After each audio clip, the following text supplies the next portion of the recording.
Hey everybody, I'm Katie Allred, founder of Church Communications, and I'm so excited because today I'm joined by Justin from Subsplash, and Justin has become my new best friend, and I'm really excited for y'all to meet him today. So Justin, why don't you tell the people a little bit about yourself, maybe a fun random fact as well. I'm just throwing you like under the bus to begin with. I love it. No, thank you so much, Katie. It's an honor to be here. As you mentioned, I'm Justin Tarsiuk. I oversee strategic partnerships here at Subsplash. So we work with lots of churches, lots of denominations, and our goal is really to help churches take the next best step forward when it comes to their digital journey. So really, really excited to be a part of this, and love the work of the Church Communication Group. You guys are doing a great job, honestly, resourcing the body of Christ at large. So thank you for what you're doing. Well, thank you for what you're doing. You're also resourcing the church.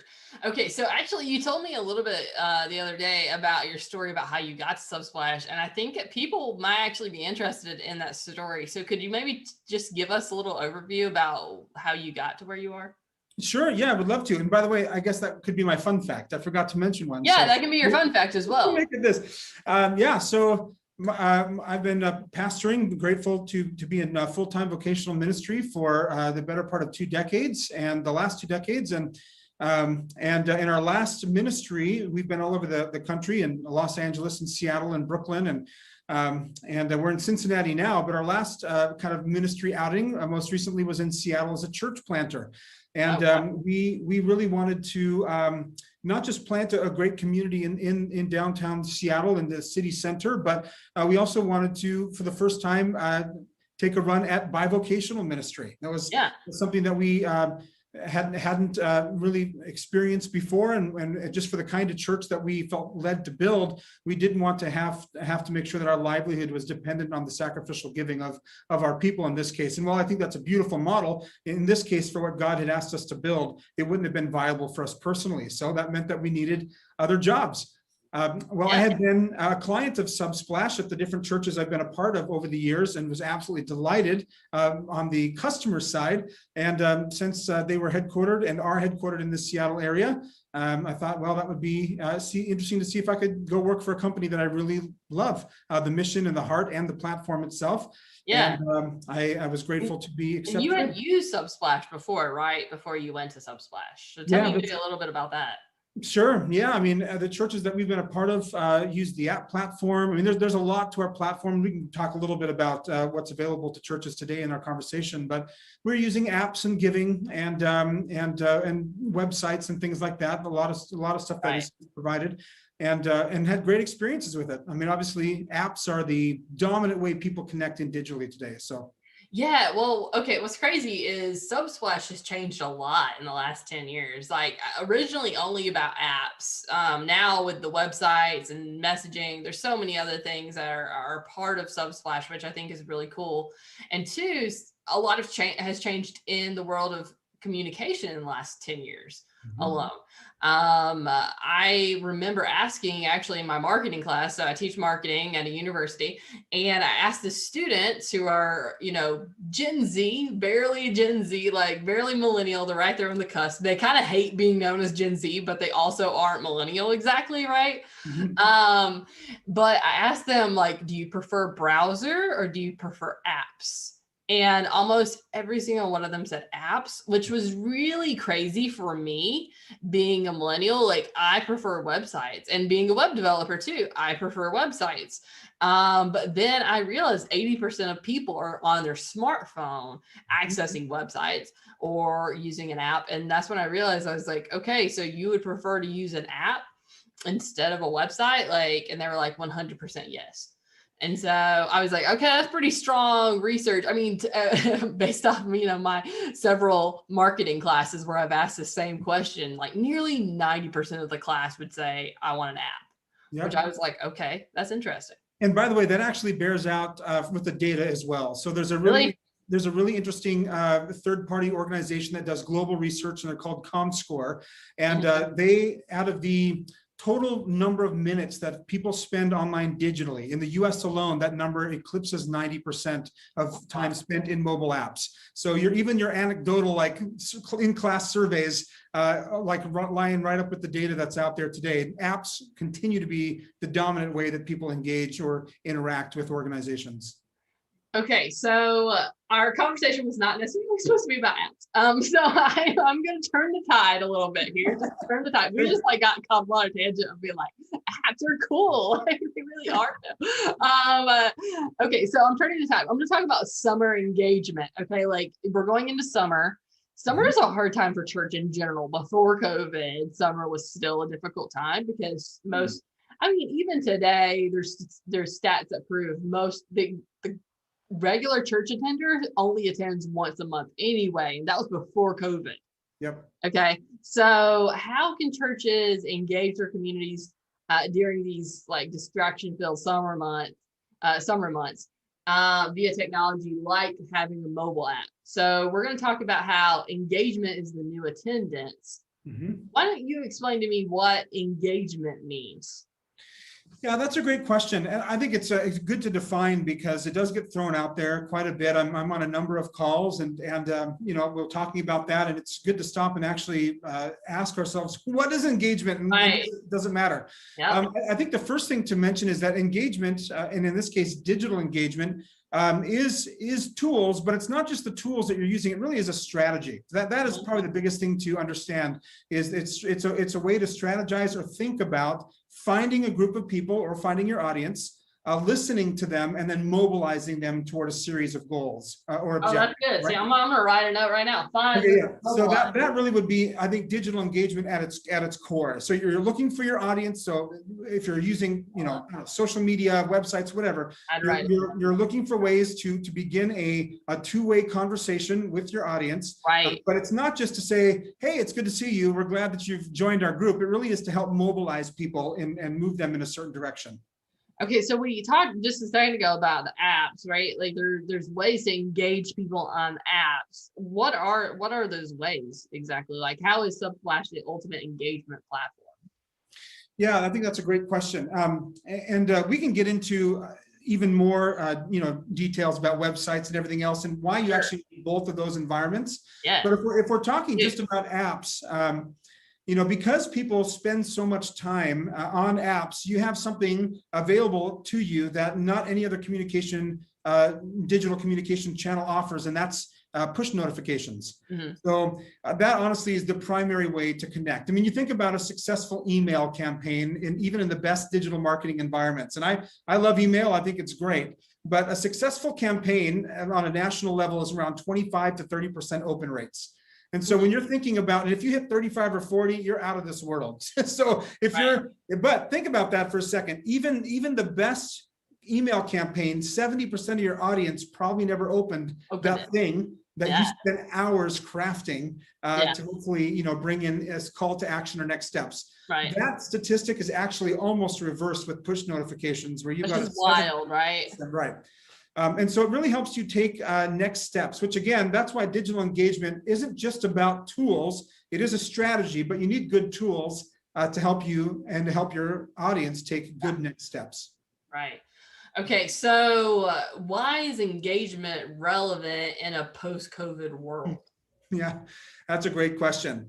Let me just say something about COVID for a second and how it affected the landscape of churches. As a pastor myself, I think COVID only accelerated or exposed what was already needed in the church environment. Didn't create the problem, right? So I agree. There are people that I talk with today, churches that are still like holding on to wait for COVID to pass on. And then which is what we just talked about, right? Like at the very beginning, like the regular attender was only attending once a month anyway. So COVID only shined a huge flashlight on the problem of church attendance. And I think focusing so much energy solely on Sunday morning was a huge problem of the church, because church isn't Sunday morning, church is people, right? Correct. It's you and me. It is. Yeah, that's exactly right. We are the church. We are representative of the church. We're here together on Zoom. Now we're a church. That's right. Where two or three are gathered. Let's go. But you're right, though. So here's the thing that's interesting is for so long, and I really am grateful for this kind of 30,000-foot view that I believe that the Holy Spirit has given me insight to for the Western Church, because I'm in all these conversations with bishops and superintendents all over the country, trying to figure out how do we help our churches lean into the future of digital engagement. And here's the theme that keeps coming up is this recognition that we put so much emphasis on a 2-hour gathering point on Sunday, and it's good. We need to gather. This is not like I'm definitely not saying it's a substitution. Absolutely, sure. we need that gathering, but that also leaves 166 hours of somebody else's time throughout the week that we typically don't engage. Now, I'll tell you what. As somebody who's led churches, I can't tell you in between 10 to 15 hours a week, 15 hours a week, I might spend on crafting a sermon. And then you've got hours spent on graphic design and mobilizing volunteer teams. And all of this points to a really great dynamic 2-hour service. And then again, what are we doing with the other 166 hours of people's week? And I think that's what I see the church starting to wake up to is like, is it possible that we can still run something great on Sunday, but find an urgency or some kind of interdependence on digital as well as the physical gathering? And how do we kind of allow those two to come together and hold equal weight? Yeah, how do we marry the two, really? Like, one should not be more important than the other. The thing is, people don't think, I used to think in the early 2000s, me personally, maybe you thought this way too. In the early 2000s, I used to think of my online life being separate from my regular life. Did you think that? Like, I thought I had an online persona, and that was who I was on the internet. And then I was a different person, like in regular life. But what I realized in like 2012, 2013 is that like these things are not separated. It's only one and the same, right? What you do online matters in real life, and like it will be a legacy that you pass down to your children. So it does matter, right? Because like 100 years from now, it's crazy how much data our great grandchildren will have on what we thought and did and liked and all those kind of things and shared.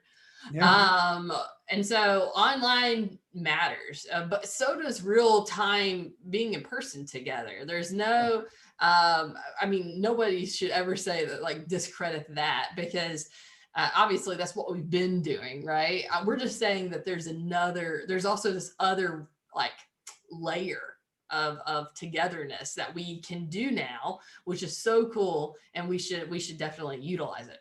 But I think the next question I have for you is how do you do digital discipleship? How is digital discipleship possible when people aren't physically present to participate in worship at small groups?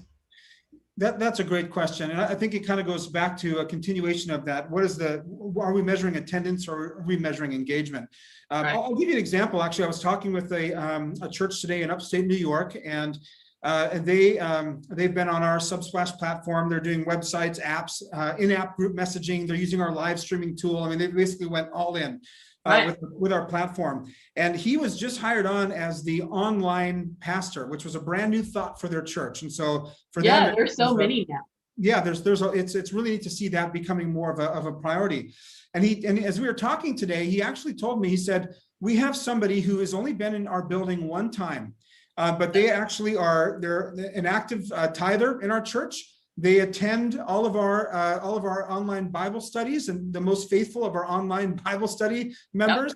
They're there every Sunday for our live stream, and now they're actually serving by hosting the chat inside the live stream as well as a serving opportunity, and is probably more actively plugged in than most of our members that we have. Who are here, right? Yeah, who show their face once every 2 months. That's correct. And the reason is because they have created outlets for people to express that. And so the reality is, I saw an interesting survey by Barna that just came out, Barna Research Group, and they said something interesting. They said, out of all the people that were attending church regularly, even once a month would be considered part of that regular attendance to that stat that you mentioned earlier.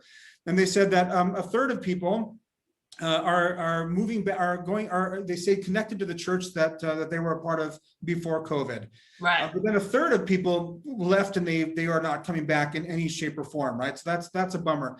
But the other thing is a third of them started to look into other churches and were consuming multiple sources of discipleship for local churches. And that's because they're going to whatever provides value for them. Right. So when we start getting into kind of this importance of digital, the content that you produce is, as long as it's easily accessible, you have roads or inroads for discipleship, right? Yeah. Any conversation that we have that grows my faith and pushes me towards Jesus, whether I'm getting that through a pre-recorded video through a mobile app, or I'm watching a live stream, or I'm having a conversation like this with you, or meeting at a coffee shop, all of this has the opportunity to move me forward in my walk with God. And so when we're talking about digital discipleship, I'll give you one more example. There's a really great church out of DC. It's pretty well known. They're on our platform, and they recently, they're still doing Sundays, obviously, that's important, but they've really moved their strategy from a huge dependence on Sunday to a 5-minute devotional that's released like every morning. I think it's like 7 a.m. or something, that's sent out on the platform. It's a pre-recorded video from the pastor. I believe it has a few questions and a PDF that's attached with it. And the idea is for people to consume this content as a daily devotional in the morning, and then maybe go have some conversations with people throughout the week based on, and then they can message each other. They can message each other. They can connect. Yeah, it's incredible. That, by the way, that strategy, they have seen way more engagement with that short video that people have now built into a daily part of their lives. They're being discipled. They're connecting in with their faith and their family of faith. And yet they're doing it in a way that's also easily accessible to wherever they find themselves throughout the day. And that really is what I think digital allows us to do that physical never could. Yeah, no, I think that's really cool. Okay, so on that note, what are the best ways for churches to boost engagement during the upcoming summer and beyond, especially now that we realize we're at this point? So what do we do? Yeah, that's a great question. I think there's a term for it too. I think we call it the summer slump, isn't it? That we call it for church. Oh yeah, 100%. I mean, I'm in the summer slump already. So yeah, that's right. Well, there's a few things that you can do. Number one, I think, is recognize that probably the two times, and there's almost a rhythm in our American calendars for church attendance or church engagement. It's probably, again, the better word to use. That we find pretty cyclical in our calendar. And that one. Yeah, well, those are great, but those actually aren't the ones. Really? Okay, tell me. Where we see the biggest engagement actually is in January for New Year's resolution. Okay. And September when kids go back to school. Okay, yeah. And families tend to kind of either reset what they're doing at the beginning of the year or kind of reset after vacation. So the best way to stay connected, number one, is to have a plan to re-engage families in September. I think that's really important. Number two, though, it's actually to have something that people can access while they're on vacation, while they're out traveling, while they may not actually be in state to attend. You still have ways that people can still connect in. Again, we put so much emphasis on the Sunday service, and it's important, but really every church, and this should be pretty widely accepted, I think, every church really finds itself aligned on two main points, and that's the great commandment, right? Love the Lord your God with all your heart, soul, mind, and strength, and love your neighbor as yourself, and the Great Commission, which is to go into all the world and make disciples, right? And so those two things are really the foundational point for every church, or should be at least. Right, or should be, yeah, if they're not. And so digital, yeah, that's right, yeah. But digital allows us to embrace the Great Commission better than we could have ever done. We're not asking people to come to our service, come to our event, come to our, whatever it is that we're hosting. They're not come to us, we're going to them. We're going to go into all the world and make disciples. And so that having things like apps and mobile friendly or responsive websites and easy ways for people to give, or in-app group messaging where people can real-time chat in groups with people all inside of one centralized space becomes a really great way for people to stay connected, even if they're not there in person. Okay, so why don't you tell me a little bit more about the app? So I know the app, you've got a Bible inside of it. You can do notes, right? Like people can do sermon notes. You can do Bible study groups that can communicate via the messaging, which I think is really handy. There's so many different ways churches are having to figure out how to do that. And this, I think, solves that problem. Media, so podcasting, this is what I traditionally think of for a church app is the media part of it. But having all these others is just so helpful.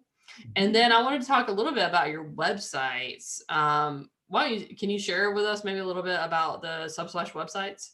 Sure. Yeah. And then we can go back and touch on the media portion or anything else within the app as well. Yeah.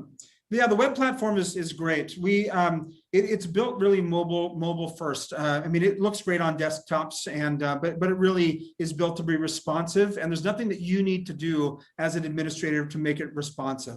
It's built for the mobile environment. We're seeing statistics, and you can find these anywhere. 60, 70, 80% of Google searches being done on smartphones. Right. You want to make sure that your website looks beautiful, Right. For people who are accessing it. By the way, one thing to think of in terms of websites and apps, websites are necessary. They serve as almost an online billboard, if I can say it that way, for your ministry, right? It's like the yellow pages. That's right. So somebody's going to go and they'll do a Google search, church in my city. They're going to click on your website and they want to know basically maybe 5 pieces of information, right? Yes. They want to know what's your statement of faith, who's your leadership, when and where do you meet? And can you take care of my kids? Right. Those are the basic pieces. Once they have that information and then get plugged in, they'll never go back to your website again. And it's not because it was bad, but it's just served its purpose. Yeah, so, that lines up with my research too. Most of the time what I've seen, and we did a big poll about a year ago that asked what does your Google Analytics say? How many people are new versus returning? And overwhelmingly, it was 80% new versus 20% returning. Wow. Yeah. So I feel like that speaks to what you're saying. Absolutely. And so you want to have a great website that looks great on mobile.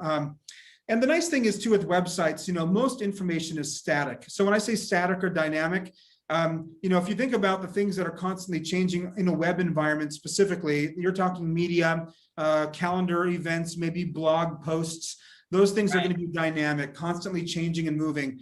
Your website should probably say static. Hopefully your staff page isn't changing every month or your main, vision or mission isn't changing every 3 months. There's going to be a lot about your website and what you offer that is going to remain constant. So it means you really want to have something that is beautiful then, that is ready to meet that demand of people searching. But then apps take over and do the heavy lifting for everybody who is connected to you. And that's really the benefit of having an app. The nice thing about our platform, honestly, though, is all of that stuff is shared in one administrative dashboard. So you don't need to send people to all these different spaces. Even for communication, makes it really easy to say everything you need to connect in with your faith and your family of faith, you can do through our app. Download it in the store today, or just visit our website and you can do it all there. Having all of that through one communication directive will ensure, not probably, it will ensure that somebody takes that next step into connecting. So I see here too, you got TV apps. That was something I was like, oh, how cool is that? You've got all the spaces, which I think is really neat, especially for people who are like shut-ins and those kind of stuff that can't get to church physically. Like having a TV app is so helpful. Correct.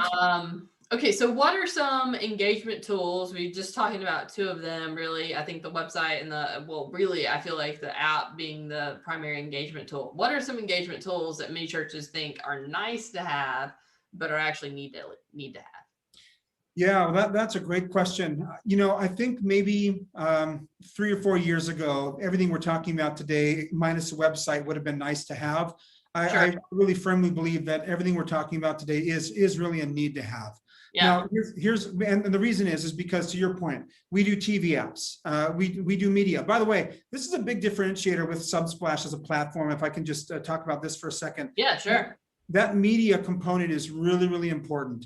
I can't tell you how many times on Tuesday we get a panicked pastor call us because they embedded a YouTube video into their branded church website, and YouTube's algorithm began pumping sponsored ads and suggested content and all sorts of distracting items into their sermon that they had no control over.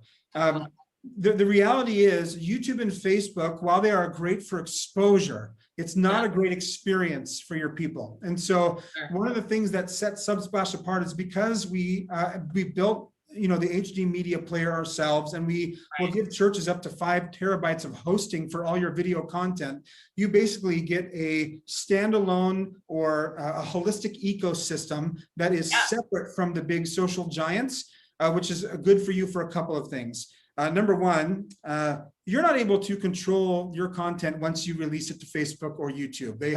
They do have full control. And while those are powerful platforms, and we appreciate what social media, including this group that we're talking to now, has done in allowing people to connect, when you're talking specifically about your gospel message or the mission of your church, have a Facebook strategy, but make sure that you also have an environment that is also a bit of its own holistic ecosystem that is unaffected. So, for the example of one of the largest churches in America is actually right here in Cincinnati, where I live. Their Easter content was pulled by Facebook and YouTube during their live broadcast on Easter Sunday. They couldn't do anything. And so that's the kind of stuff that we're seeing more and more of. So it's a nice thing to have, to make sure you can host your content. Now, listen, during live broadcasts on our streaming platform, you can syndicate to YouTube and Facebook for sure. Again, it's great for exposure. But if for people are looking for an ongoing daily discipleship journey that they can engage in, sometimes these environments that we're in, as much as I do love Facebook and I'm grateful for it, with the best of intentions, I'll step in even to watch a video like this, and I have to really guard my attention, because in 5 minutes I'm being pulled in a couple different directions. So that's kind of the benefit of really having your own dedicated media space. Yeah, I was just looking. I saw that y'all have Subsplash Live now. You've launched that. You have Subsplash Giving. Yep. So Subsplash Live, I think it's pretty cool. You've got like countdowns. You can do a simulated live, which I thought was pretty cool. You can trim and publish all in one location, which is really neat. So, and then housing all that media there is nice as well, because like you said, it's safe. So I think that's really cool. I'm not against syndicating as well. I do think it's important for your stuff to be on YouTube. I do think absolutely it's on Facebook. But having a safe place where it all lives, correct, is is important. You can have it too on hard drives, of course. You can be like, well, we've got it on hard drives here or on the server here at the church, but having a cloud location where everything lives is so important. So I think this could be a great option, just so you have a backup of your backup. Absolutely. Yeah. And again, I hope you hear our heart. We want to make sure that in any church's digital engagement strategy, social has to be a part of it. Because again, this is where you get great exposure to many people who otherwise might not have found you. But we also want to make sure church's content is protected and that they have dedicated spaces that really are somewhat distraction free to allow people to access the message that they truly need to access. Yeah. By the way, if I can just speak one more thing. Go ahead.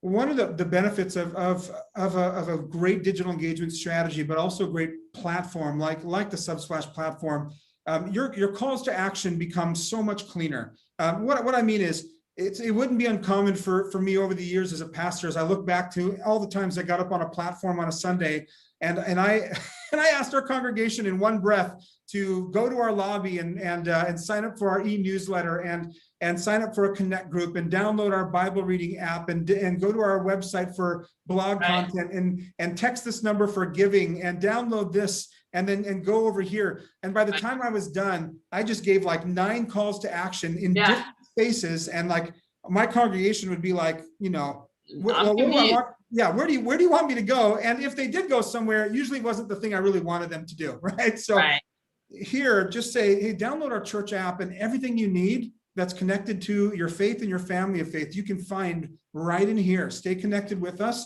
And then for your administrators, most staff members and pastors didn't go to seminary to learn code, right? So we start trying to like duct tape 9 back-end systems together and creating all these. Now you've got an administrative nightmare. Your costs are going through the roof. For you to consolidate all that into one platform is not only great for your congregation, it's great for your back-end team working on that too. Yeah, no, I completely agree. Okay, so talking about calls to action, do you have one for us? Yeah, absolutely. I think we can definitely send out link posted with this here that you can click on for more information. You can always visit subsplash.com if you want to visit that and fill out the contact us form. Listen, we'd love to talk to you. The beautiful thing about digital is while we talk about everything being necessary today, to make sure that we truly are meeting people where they are at today, whether they are accessing from a Roku TV, whether through a mobile app, a website, whether it's live streaming, in-app group messaging, digital giving, you can do all that through our platform. But the nice thing is, we'll also meet you where you're at and help you every step of the journey. So you can onboard into any part of our platform, and we'll grow with you as your needs change without you having to switch platforms every time your needs do change. And that's really a benefit to working with us. So we're not a one size fits all. We do think what we offer is great and necessary, but we want to work with you to contextualize where your ministry is at today and just help you take that next best step forward. Yeah, love it. Well, Justin, thanks for hanging out with us today. I really do appreciate it. Yeah, thank you, Katie. It's an honor. All right. Well, thanks everybody for joining us. Again, you can check out subsplash.com. We're going to put a link in the caption for you as well. And if you have any questions, leave them for us in the comments below. We'll be happy to answer them and get back to you as soon as possible. And we'll see you again next time.